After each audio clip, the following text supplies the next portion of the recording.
Bonjour les amis, nous retrouvons l'évangile de Luc, toujours au chapitre 1, cette fois-ci les versets 39 à 45. En ces temps-là, Marie partit en hâte pour se rendre dans le haut pays, dans une ville de Juda. Elle entra dans la maison de Zacharie et salua Élisabeth. Et lorsqu'Élisabeth entendit la salutation de Marie, l'enfant bondit dans son sein et Élisabeth fut remplie du Saint-Esprit.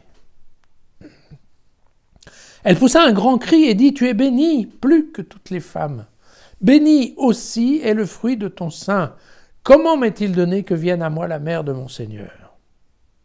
Car lorsque ta salutation a retenti à mes oreilles, voici que l'enfant a bondi d'allégresse en mon sein. Bienheureuse celle qui a cru en ce qui lui a été dit de la part du Seigneur s'accomplira. » Voilà.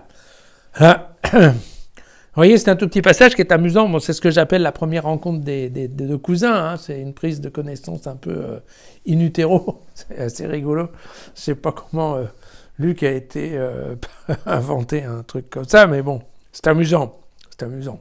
Probablement, c'était déjà une tradition qui existait dans les églises dès le départ, qui était de dire que c'était intéressant de les faire se croiser un jour, ces deux-là, et de faire croiser leur mère. Alors évidemment, c'est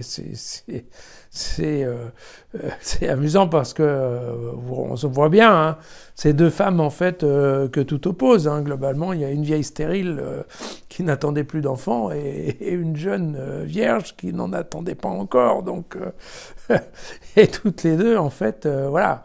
Se retrouvent enfin en train d'attendre l'enfant de l'impossible. Hein. On peut simplifier ça comme ça. Alors, il faut quand même se souvenir qu'en effet, dans Luc, un peu plus tôt, au chapitre 1, bien sûr, mais au verset numéro 15, vous savez, l'ange avait prévenu Zacharie en lui disant « Attention, il sera rempli », en parlant de Jean-Baptiste, hein, l'ange lui avait dit « Il sera rempli de l'Esprit Saint dès le sein de sa mère. » D'accord ?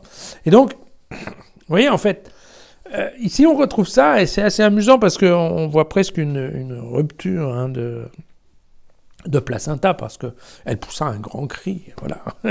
Mon Dieu, on a l'impression que ça lui fait mal, parce qu'en effet, l'enfant bondit dans son sein, et Élisabeth fut remplie du Saint-Esprit. Or, le Saint-Esprit, en fait, il est déjà dans l'enfant. D'accord ? Donc en fait, ce qui se passe là, c'est quasiment voilà, une rupture de la poche qui fait que l'Esprit Saint qui était dans le bébé passe au niveau de la mère et en fait, effectivement, la mère va être la première à annoncer la venue de Jésus comme Fils de Dieu.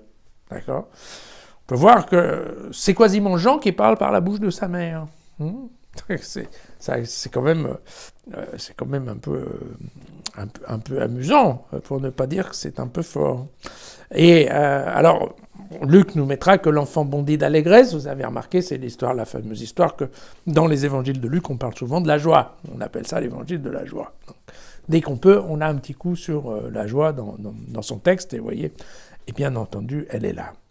Alors, Élisabeth aussi d'insister sur cette différence que vous savez, on a déjà vu. Donc la question, c'est que Marie a cru en l'ange, hein, parce qu'elle lui a dit « Ok, je suis la servante du Seigneur ». Donc elle n'a pas tellement discuté.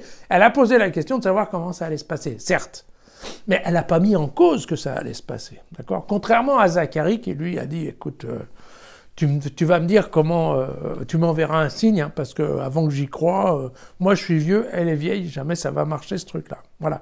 Et donc là, vous voyez, Élisabeth renforce un petit peu, enfin, Luc fait dire à Élisabeth que, voilà, la grande différence, c'est que toi, tu as cru, tu as accepté ce que mon mari n'a pas voulu entendre, et bien entendu, le voilà qui se retrouve muet, voilà. Et donc, vous voyez, c'est assez amusant parce qu'effectivement, Luc, c'est vraiment le détail, hein. Ce qu'il a dit avant, il s'en souvient et il le remet après, ou alors ce qu'il est en train de voir, il va le remettre un peu plus tôt, vous savez, il fait ça une fois de temps en temps. Mais donc, typiquement, voilà, il s'agit d'une excellente construction littéraire. Même si, j'insiste, il ne s'agit que d'une construction littéraire, encore une fois. Il n'y a aucun support pour écrire ça, c'est vraiment du roman, mais du roman plutôt bien ficelé. Voilà. Alors certains pensent que Luc a développé cette question, parce qu'en effet, bon, Luc, lui, il a choisi ce chemin de démarrer en fait par Jean-Baptiste et de créer un parallèle en fait entre la naissance et l'enfance et la vie de Jean-Baptiste et puis la naissance, l'enfance et la vie de Jésus.